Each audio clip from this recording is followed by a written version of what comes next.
My prediction is that by tomorrow, we should have the broad contours of a US-China grand bargain where the two nations reconcile their differences and they start a new chapter in world history where they work together to stabilize the global economy.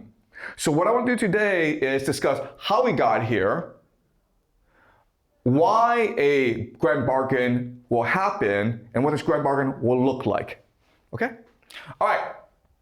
So let's discuss some of the events that led to this meeting between Xi and Trump. This is David Lee from Twitter, okay? And he's talking about like the past month, what happened. So the first thing that happened is that China blocked Manus.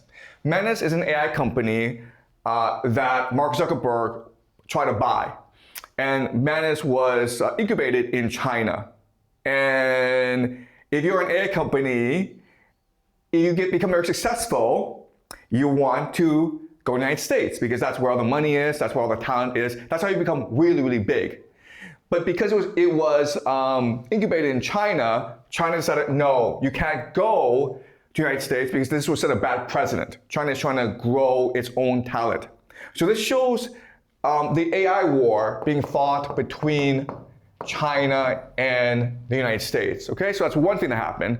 Another thing that happened is that the US imposed sanctions on Chinese companies that do business with Iran, including satellite companies that sell commercial intelligence to Iran on where US bases are, teapot refineries, which take Iranian oil and then convert it into energy that China can use.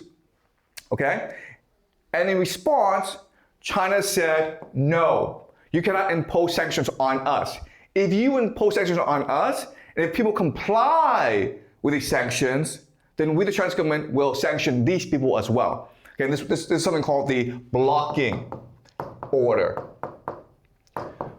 And this also seems like an escalation in the US-China trade war, where previously Chinese institutions, banks, individuals complied with US sanctions. And this is the first time the Chinese government said to Chinese people, if you're a Chinese citizen and you comply with US sanctions, then we will sanction you. Okay, so this is a very big deal.